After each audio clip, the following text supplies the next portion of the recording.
So our 1969 Dodge Charger RT SE is almost finished and ready for the grand reveal. This is a stunning example of what the Dodge Charger second generation was all about. Sleek, fast, sexy. Standard 440 Magnum.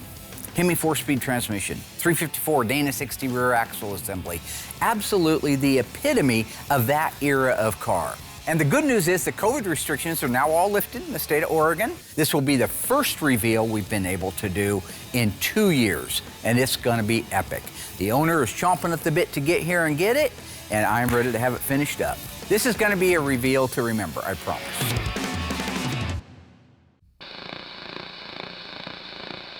It's a thing of beauty, isn't it? 1969 Dodge Charger SE. Charger excitement in a stunning new special edition, packed with extras that aren't extra on this one. In here, a world of vinyls and leathers and wood grain luxury. A new front grille just for looks, and an optional 440 Magnum V8 just for kicks. Charger's special edition for 1969. It's why Dodge fever is more smashing than ever. Dodge is turning up the fever now. They're coming to get you, Barbara. Buried deep in the Pacific Northwest, one team in Springfield, Oregon, takes on the impossible, finding dead Mopar muscle and bringing it back from the grave. Award-winning Master of Mopar, Mark Warman, his cousin Doug, his daughter Alyssa, his best friend Royal, his painter Will, his assembly tech Justin, and the rest of the GYC ghouls are restoring, resurrecting, and recreating some of the fastest, fiercest, and rarest muscle cars on the planet. This is Graveyard Carz.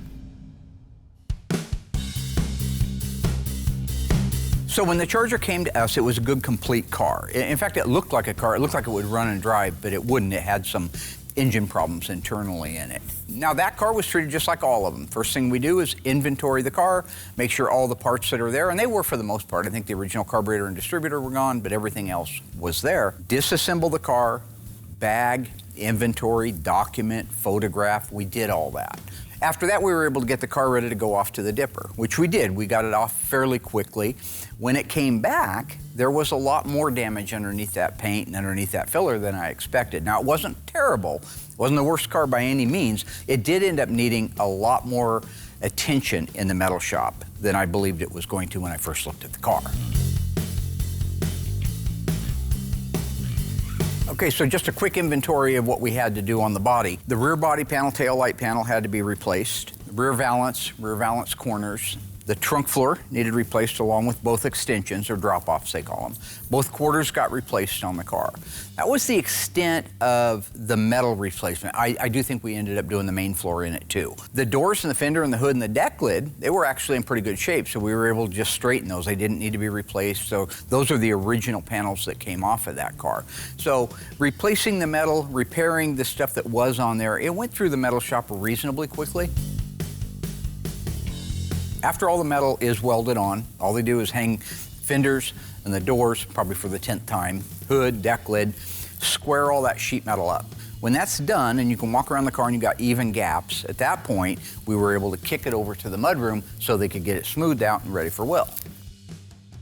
Michael did the body work on our Charger. It's the T7 bronze. We haven't done that yet. It's a gorgeous color. Michael's really honed in his skills and does a very good job for us. So when the car comes to us, at that point, we're able to kind of fine tune it, get it primered. Once it's been primered, it'll go out in the tent outside, sit there for a couple of weeks to fully cure.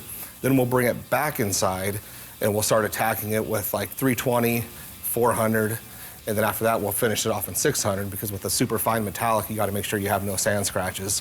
And the car blocked out great. So we'll finish it off at 600, then at that point, I'll send Brody or Noah outside to get it washed, get it all detailed out so it'll go in the booth, dry, then we can mask it up and paint it.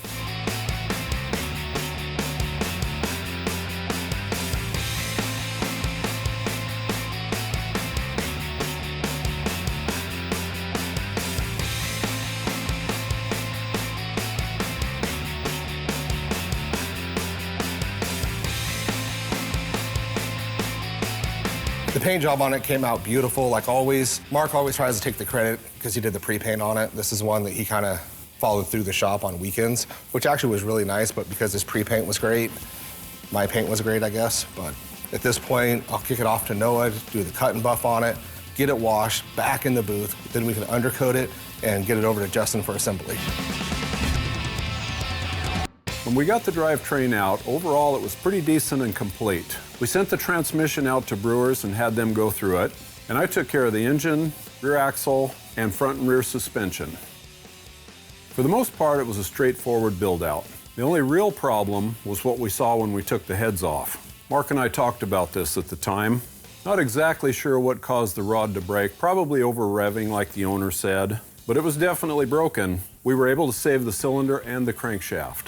The owner actually wanted the heavy-duty 6-pack rods installed, which was fine since we needed a rod anyway. Once it was back from the machine shop, I was able to put it all back together.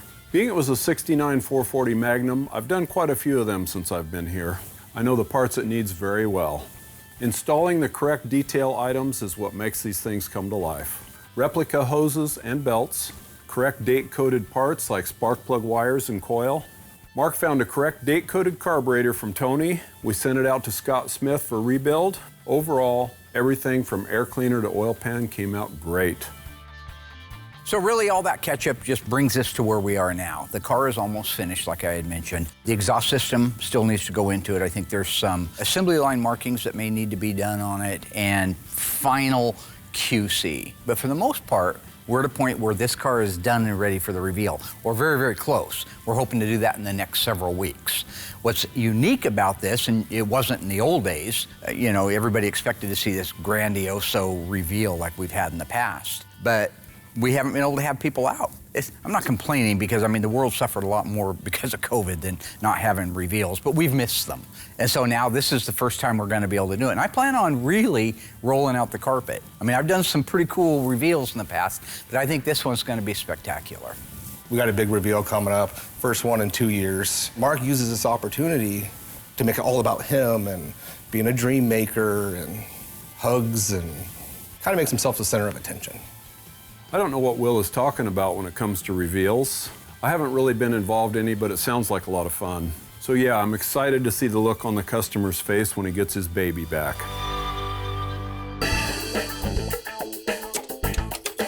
In 1969, Dodge Charger is the car that sets the new standard for styling as well as performance.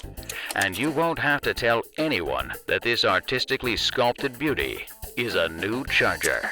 The fresh new look of the 1969 Charger is as evident from the rear as it is from the front.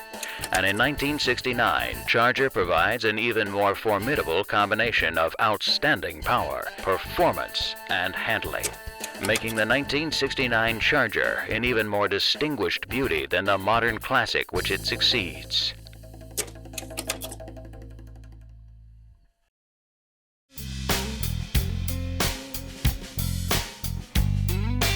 You know, one of the other cars that we're working on, ironically, is also a Charger, 69 Charger, also an RT SE. I just wanted to take a minute while they're wrapping up the car and show you how and what makes this car even more unique than the one we're finishing and delivering. A few seasons ago, we introduced it, 1969 Dodge Charger RT SE 440 automatic power sunroof car.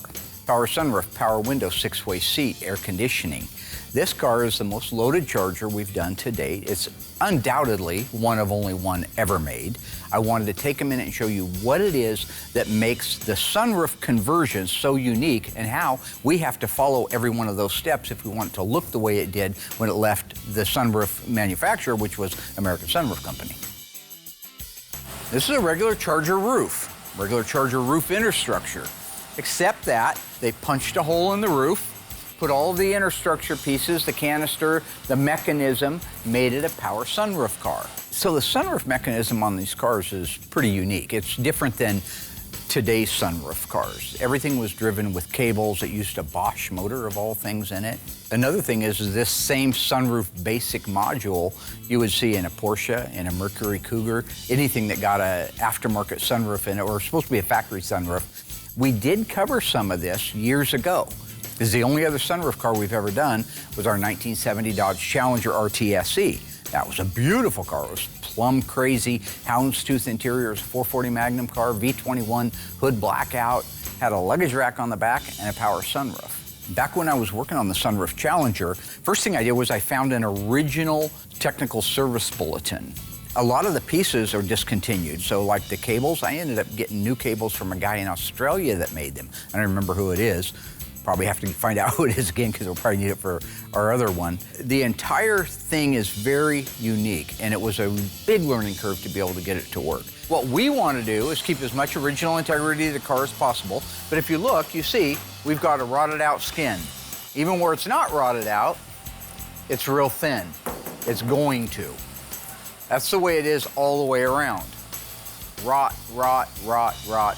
We need a skin. Now this car is a vinyl top car, and the vinyl top cars, they would hold moisture in them. And if they weren't treated properly, if they sat out a lot, which this one was a Texas car, sat out in the weather for years and years, decades and decades, they can rot. Every inch of the roof skin showed signs of erosion. Some of them you could actually see holes right through it. Other ones you could tap on it and you could feel the metal flexing. So it has to have the skin replaced.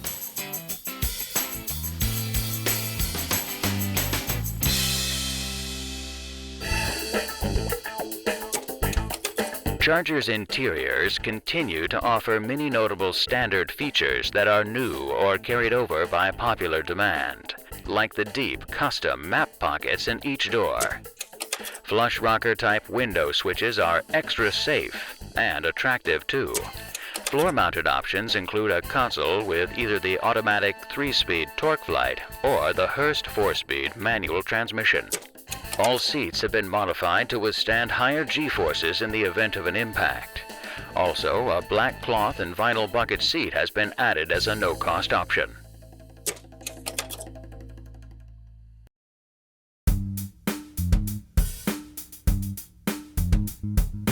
Back when I was working on the sunroof Challenger, I found a Dodge Charger sunroof top. They cut the top right off of the car, had the whole thing with all the pieces in it. I didn't care about the section. I didn't need that. I needed all the guts for our sunroof car because half of those things were missing, the other half were destroyed. So I bought it pretty much for parts, but I've held on to that roof section for many, many years. It's been maybe almost a decade. So my plan now is the module, the big capsule inside there, that's all good. The roof skin on that donor piece is good. I need to dissect everything off in a reverse pattern to the way the sunroof company installed it and put it on as one unit so that if somebody was looking up in there later, years later, they'd say, wow, this looks like an American sunroof installation. That's our goal. So as I said, this is our donor section. This is just an amazing piece that I was able to find it when I did and be able to hold on to it for as long as I have. Because this is a very unique opening. This is, again, all just Dodge Charger. This is the module. This is the trough for it. Motor goes here. Cables run down through here. Because the module is welded to the skin, we're going to leave them together. Otherwise, we would destroy the skin. We want to leave that piece in. So we don't take all of these spot welds out. We're going to take the module loose from the inner structure and the skin off as one unit with the module on it. So I'll flip it over and show you exactly how we're planning on making that change. I think this is fascinating. I don't work in the metal shop, so when I see a car like this with a rotted out roof, I know that 40 years ago I would have passed on it and called it a rust bucket. What these guys do is amazing, to say the least. The unit that you see here, that's the module that they modified and grafted into an original roof. Here's the good stuff. One, this unit is welded to the skin. That's why our process is going to be to remove the skin from this one with this still attached and install it in that sunroof car over there. Now look at the braces. Here's a brace that holds the center section. They've got self-tapping screws and they've just kind of bent it, just hammered it around here. That's fine. That's fine. They can do whatever they want to. They're butchers. They can do that stuff. Back here, same thing, except for some reason they decided they couldn't make it out of one, so they made it out of two, which is really weird because one piece would have looked so much better. Up here, gets better. It's welded to the unit here, the brace, Over here, it's screwed into position, but you can just tell this is an afterthought. There's no way this was engineered. It was an afterthought. Now, one thing to say about this, I did a little bit of research, and Tony kind of pointed something out to me too. That module that has the combination of a welded-on bracket or maybe an extension bracket and then a bolt-on, screw-on bracket, that's all because the module is designed to go in all the different cars. They didn't want to build a module just for a Challenger, another one for a Cougar, another one for a Charger. So they put the tabs on it. That bracket that would go over and reinforce it to the roof, those were unique to whatever model of car you were working on. When they needed to move metal out of the way at American Sunroof Company, they didn't dissect it out nicely and grind it and cut it and shape it. They bashed it with a 3-pound handheld sledgehammer. This whole area that you see right here normally looked like this, but they needed room for this motor, so they just caved it all the way up to the beginning of the header. This is a drain tube for the front. When this is turned over, this trough would fill with water. They want that water to go somewhere, certainly not inside the car, for God's sake. They want to exit the vehicle. So they needed to make a hole in the A-pillar. This is the A-pillar. They punched a hole with a chisel. Nice big hole right there. Ran the tube, clear surgical tubing, I might add, down through here, and then in the door pillar, which I'll show you in a minute, they exited by punching a hole in the A-pillar reinforcement. That's butchery. All this is very true. If you go look at the actual hinge pillar itself, between the two hinges, you'll see where they've punched a hole in it, and that's where that drain tube goes out. Same thing at the rear wheelhouses. Go back there and take a look. Right in the wheelhouse, they came down that blind pillar, the C-pillar, and needed to make a penetration in the wheelhouse. They just took a chisel and bashed a hole in it. So we're not going to clean it up, because if somebody came back later and says, why has this got really nice hole saw bit holes in it instead of being chiseled out, they say, well, maybe it wasn't, even though we've got all the documentation to prove it. Our process is going to have to be the same. We can't reinvent the wheel, so we'll have to fasten these in the same fashion that they did at the factory once the skin is on there. We'll just do a much more sanitary job of welding, of making sure that everything is protected from rust. So what we're going to do is we're going to send this out and have it dipped. As soon as it comes back, we will have the roof skin dissected off of it and ready to install on that one. In the meantime, he can go ahead and dissect that one off of there. This car is pretty much my baby ever since it came over from paint. I'm the main assembly tech here, so bolting them together is my job. And it's also the best job in the shop. I install the taillights, rear bumper, taillight trim, backup lamps, door handles and lock cylinders, outside mirrors, interior trim panels, carpet, seats and console, dash assemblies, all the glass and the mechanisms, exterior trim and all the ornamentation, header panel and headlamp assemblies, front bumper, front valance and park lamps. Overall, everything that goes on this car after the drivetrain is installed is up to me. Like with most builds, the most fun thing to put on these cars are the decals if they get it. In this case, the car was coated for a bumblebee stripe, which Mark and I installed that. Once that was done, we had to wait for the ECS exhaust system to show up, and that's where we're at now.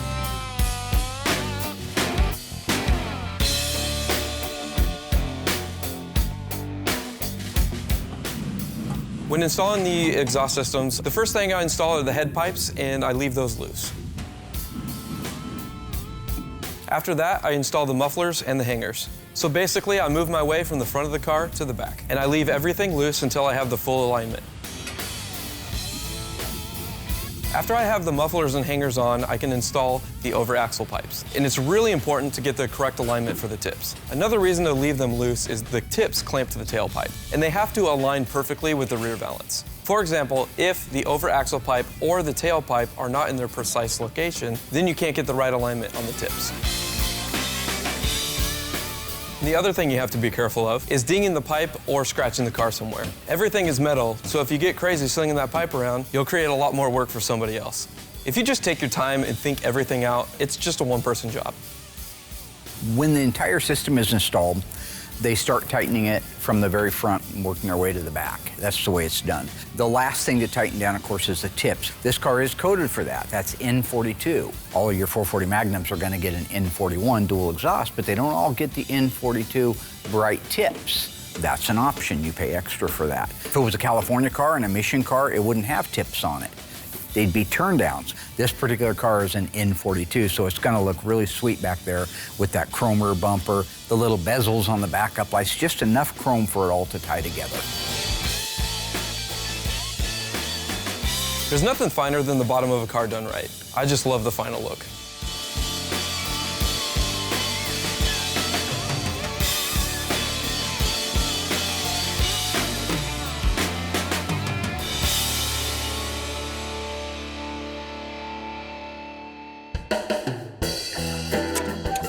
Let's see how many of you were smart enough to pay attention.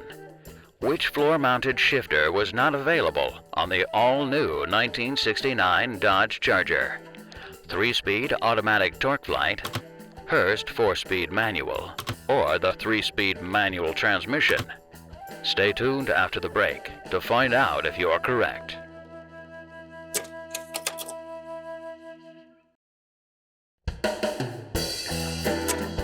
Welcome back.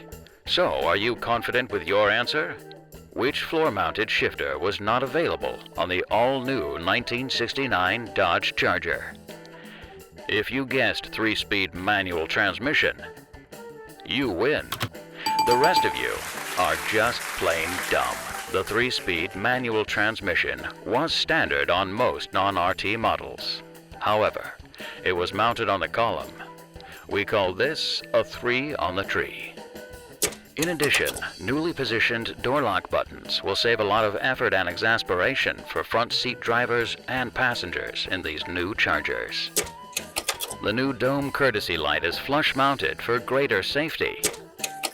Charger's highly praised sports instrument panel continues to offer full width padding for above and below.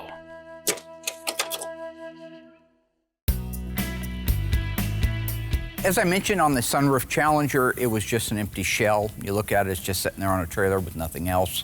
We rounded up all of the front suspension, rear suspension, and restored it. Got a date-coded F440 HP2 and a correct transmission for it. The body and paint wasn't bad. It was a good shell. It was out of Arizona. You know, those are the cars that tend to survive that desert stuff. They don't see the rain, they don't see the sleet, and they don't see the salt on the roads. This car got put together and assembled by the original Graveyard Carz team.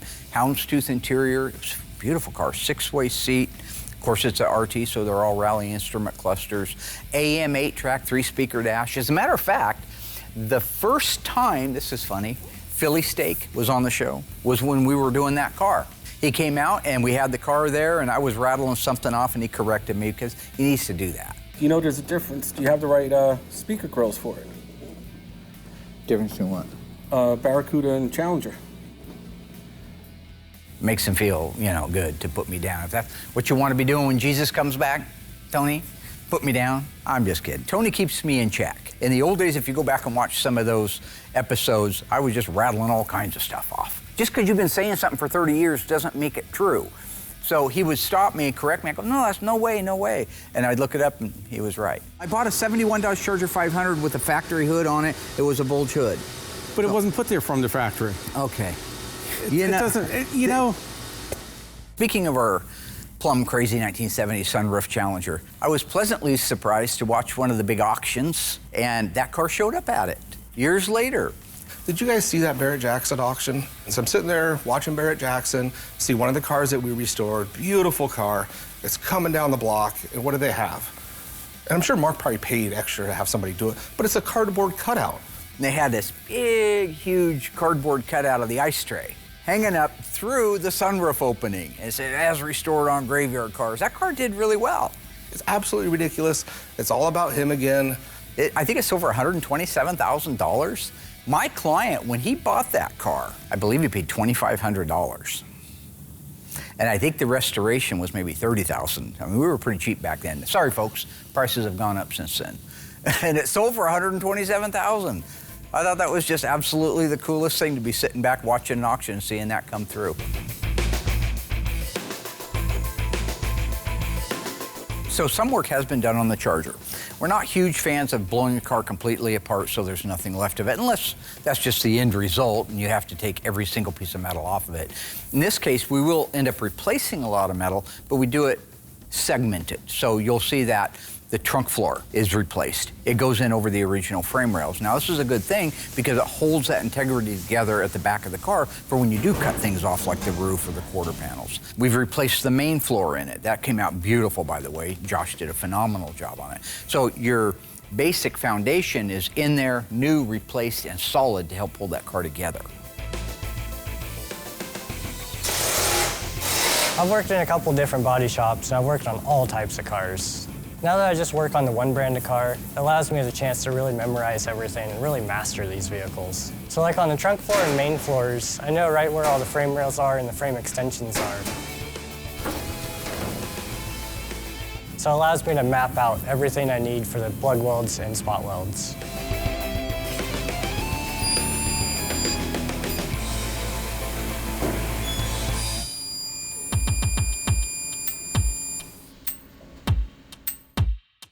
This makes a super clean, sanitary, and real fast job out of it. When you stand back and look at it, it's really hard to tell that these are AMD parts versus original floors.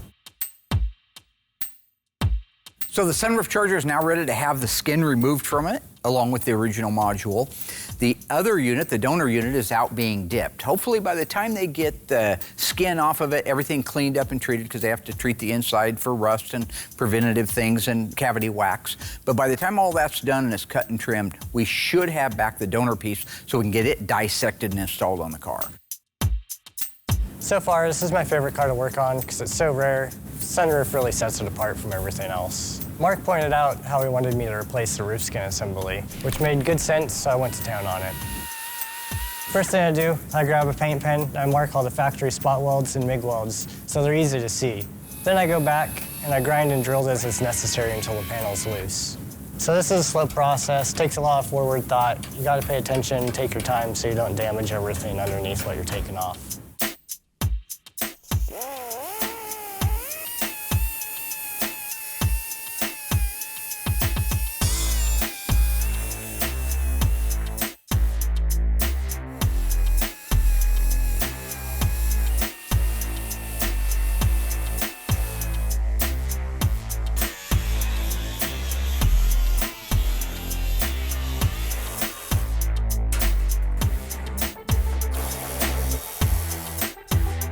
Once all the welds are removed, I can just lift the panel right off the car.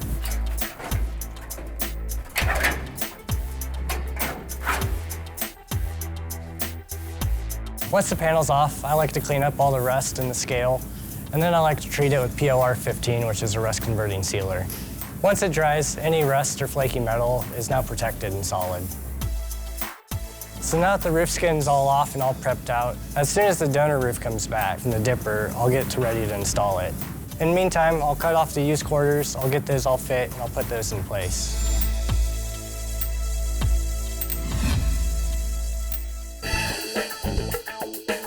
In 1969, Charger again offers unrivaled styling excellence, as well as continuing leadership. No car will match its beauty. That new grille is all Charger and 2 yards wide, boldly divided and deeply recessed for more of that clean machine look. There will be no mistaking Charger's unique full taillight design, beautifully sculpted and distinctively divided. Wrap up the overall package into one unified, cohesive design that continues to make Charger the most wanted 2-door hardtop of any make.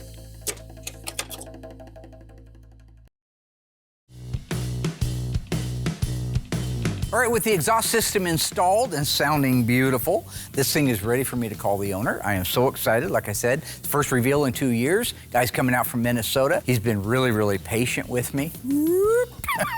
But he's a nice guy. He's just out of patience. So I know he's going to be thrilled to find out his car is done. They're actually got the car right now down at the old mill where we lease the area to keep the cars dry now. And they're doing their final glamour shots of it. And a couple of them came through. Show those right there.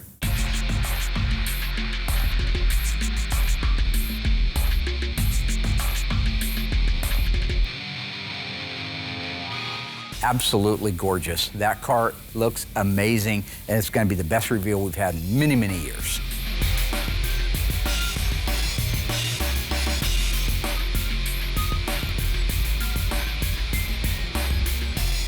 Like I mentioned earlier, I didn't get a chance to be part of any of the reveals, but I think my favorite one that I saw on the show was the Coronet RT from Mr. Torino. It was a gorgeous car and ultra rare. I didn't do a ton of work on the car, but I did help on some of the assembly. I know that Brett could and has bought almost every collectible Mopar under the sun. So for him to smile the way he did on the reveal really made me proud. This is why I don't like reveals. You know, Doug's story is very heartwarming, of course, but just go back to the beginning. All right, are you guys ready? We're ready. Then I'm gonna have the display lights come on, okay, Jeffrey? Okay, 3, 2, 1. What the? If she thinks for a second that she's gonna beat me out of that reveal, take my glory, steal the thunder, it ain't gonna happen. You know, you got Mark consistently making it about him. Yeah, I thought I was gonna miss this. You know, you lose the sentiment value and all of it, and I'm not a fan of reveals. One of my all-time favorite reveals here was Kimberly Cook's 1970 Barracuda. It was really incredible and raw. She actually cried tears of joy. I really connected with Kimberly Cook's reveal for her car. And you can connect with it so well because she lost her father and I lost my father-in-law, and him and I, we watched the show together every single week. And that really hit home for me. Unbelievable. Thank you. You know, look at Kimberly Cook's beautiful car. He takes a great moment, like, hey, here's the original steering wheel that your dad used, which is sentimental and amazing, but then he also makes it about him also. So again, I'm just not a fan of these reveals because it's always about Mark. You know, I'm just trying to make memories here. I didn't know that was a crime. I'm trying to make something special for the people, not for me. This has nothing to do with me. But I guess if you just want to label me a villain and a no-good SOB, then go ahead, Will. That's fine. Let me guess, I killed Kennedy, too. Yeah, I was 9 months old, all right? I can't be a villain all the time. Ding! So my favorite reveal so far was our 68 Roadrunner for Curtis. Beautiful blue-on-blue car, 383 4-speed. Car came out great, absolutely beautiful. And the best part about that reveal, Mark wasn't in it. Is we just sent the car 3,000 miles away, they got it, they recorded it with their phones, and that was it. No reveal. There you have it, folks. 1968 Roadrunner, one owner.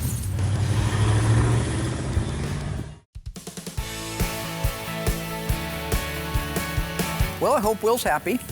Just received a telephone call. Went up, grabbed it, shouldn't have. It was a little tiny dancer. Mark wants me to work with some of his clients and be his communicator. So, I'm communicating. Told you they're down there doing glamour shots. Told you that, right? Down there doing glamour shots to the car. Asked how it looks. Tiny says he loves it. Who's he? The customer. How is the customer down there looking at my car? From the side, America's most beautiful shape remains virtually unchanged. Changes such as these side marker reflectors have been purposely kept to a minimum to preserve Charger's unique styling and identity. Also new are these 14-inch chrome-stamped road wheels and trim rings. And these optional F70/14 tires are available with either white or red striping.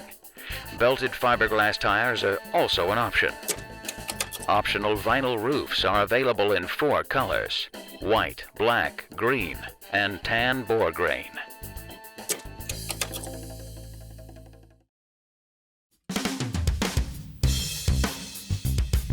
Here's what I don't understand about any of it. Everybody knows I was building up for a reveal. I shouldn't get this phone call. When he called Jeffrey and said, hey, because Jeffrey's been doing a lot of our communicating, so he has that open door to our customers, and Jeffrey says, come on down. I mean, I gotta wonder what's wrong with the little tiny dancer. Hey man, I'm just doing my job. Why Tiny gotta stab me in the back, man? Trying to upstage me. Whatever, man. You're 5 foot nothing, 100 and nothing. Get over it. I'm 5'6". That's average height. Well, for a woman. You know, there's a lot of planning goes into revealing a car. Coordinating with everybody, making sure the set's all done up, running through it 10 or 15 times, making sure there's no embarrassing moments. I've got 3 little nuts here to put it on with and a ratchet. Well, that's ruined now. Bruggerman was an awesome reveal. This couldn't have worked out any better. The car looks amazing. Bruggerman calls Jeffrey and says, hey, I'm here. And Jeffrey, not knowing the difference, because he's just Jeffrey, he just walks Bruggerman right to the car. Says, here you go. So there was no big, hey, come be surprised. It was before you know it, he's there looking his car over, and it was done and over with. Thank you, Jeffrey.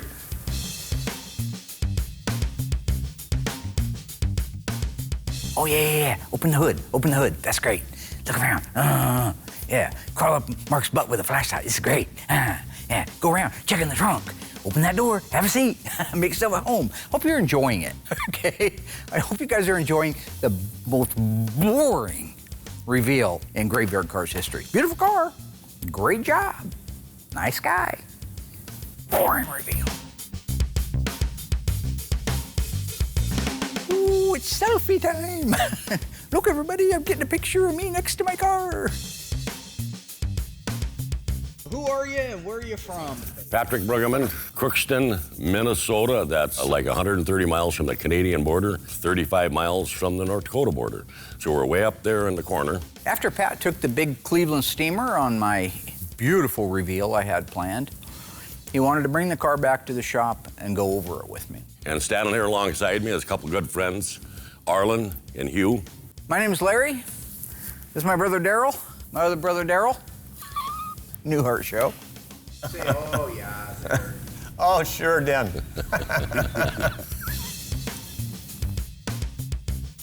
I found the car in an ad way out in Lawton, North Dakota was the place. It was back in 76 or 77. I decided that I wanted to drive out there. I wanted another 4-speed car because my kid brother wrecked my 69 Roadrunner. And so I found this car and I thought, okay, we're gonna go look at it. So we went up there and it was belonged to a school teacher. I cannot remember her name. But the car was purchased for her by her father when she graduated from teaching school. I bought it for $900 originally. And then the car was with us for many years until my wife and I started raising a family, built a new house, family took over. I had to sell the car. And I was never the same after that. It hurt so bad. So finally, I kept after the guy and I kept after the guy, and I wound up getting it back. And I swore it'll never leave again, and it won't. And now she's so beautiful. It's just unreal. I'm not mad, I'm just disappointed. I was planning a magic show. I had the car planning on levitating by using an in-ground lift underneath it, so it looked like it was floating up like something from Exorcist, right? But then spinning it around a little bit, like kind of like Ghostbusters, right? When your car's broke down and it's rusted apart, who are you gonna call? Call Ice Tray. I mean, this was a gala event, like the Oscars.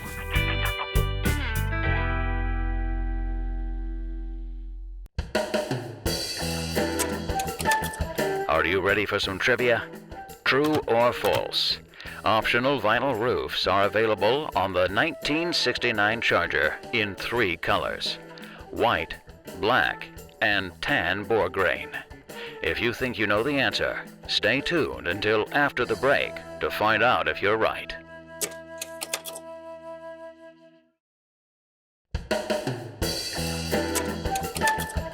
Okay, so how do you think you did?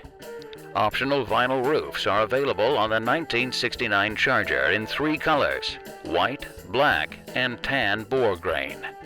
If you guessed false, you win. All 3 of the colors are available. However, a 4th color, green, was also available. Continued as standard equipment is the popular racing-type gas filler cap with a new flip-up top and the word fuel inlaid across the cover. And with beauty in mind, Charger continues to offer vacuum-operated concealed headlights as standard equipment.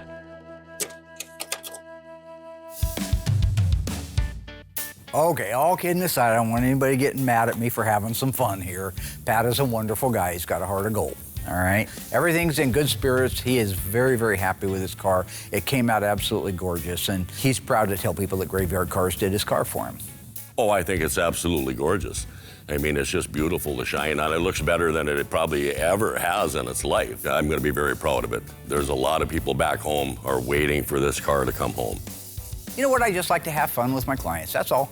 Keep the mood light. There's a lot of tension, a lot of money flying around, so that's all it is. And when it comes to the reveal, I'm disappointed because I did have something pretty cool planned, but it really wasn't about me. It's about the car. It's about the client. It's about memories that this car will be making for years to come. Phantom Cuda? We're gonna go on 1, 5, 4, 3. You ready? 2. Hey, everybody. What is it? Lunch is ready. That's lunch. That's lunch. Let's go. Sorry, guys. I don't miss no grub, man. We're gonna do it after That's lunch. So we had a new drive shaft made for this. Okay. I like doing that. It's a replica of the original one, except that it's brand new steel. It's not pitted up. Originally they were a natural metal finish. That's why they're so rusted and pitted. They had no treatment on them. You know, it was nice to be able to walk around the bottom side of the car with Pat and show him our labor of love. That was one thing that back in the days when I drove it, it would always pull one way or the other. Oh, drums were You'd get in there, you would notorious for it. adjust them a little bit, and you were always playing with it. Yep. So I think that was a very good move, just for drivability. And they really work a lot nicer. There is a more stoppability to them. So Right. I noticed when I was driving back, I thought, boy, the power disc brakes is a nice feel for the foot. It's a nice feel in the pedal, and it really does stop the car. So we were way behind on the car, like we are everybody's cars right now, and I appreciate everybody's indulgence and understanding. But oftentimes when that's the case, I'll go the extra mile. On his car, I did the same thing. A lot of little things that really, like converting it to power disc brakes when it was an original drum brake car, replacing something instead of trying to repair it, or living with some pitted up control arms. We found the best suspension pieces, the best axle housings, the best everything for this car. Oh, we modified your radio, our friends over at Instrument Specialties. Oh, okay. That is converted to AM, FM, and Bluetooth. Now it's way past my pay grade, probably be past your pay grade on figuring out how to do it, because it appears like a stock radio. Okay. But it's how many clicks you move it, make it go AM, or double click, it goes FM. Same log, same everything, just looks like an AM radio, but you have all the functionality. That is cool. It is cool. Those are my little contributions. So when you get the car home, and yeah, we're behind on it, and it took too long, you're so in love with the car, and you realize it probably was worth the wait. No, it's a very nice car. Very, very, very well put back together. Yep. Like he's driving a brand new version of what he originally had. No, we couldn't be happier. I think it's absolutely beautiful. These guys both agree. You know, it's been a little bit of a wait. Mark knows how impatient I can be, and I tried to throttle myself as much as possible. Oh yeah, Pat throttled himself on a Saturday night at 11 o'clock when I got his text about how his wife had had some kind of surgery, and if anything happened to her before that car got back, we were gonna have trouble. That's a threat, Your Honor. The beautiful part, I hardly slept at all. I wake up at 6 o'clock in the morning to a text. It's a picture of him out on a boat, fishing with, I presume, his wife. I thought she was in the hospital. You know, I lost a whole night's sleep because of you. Apparently moonshine's a hell of a drug. You know, Rick James, crazy, man. I never drank no moonshine. Does it make you bipolar? Yeah, Tiny shaking his head. You're dead to me, Tiny. So you can just... But everything turned out perfect. I couldn't be happier. It is so well worth the wait. I'm beside myself. It's just beautiful. Really happy with it.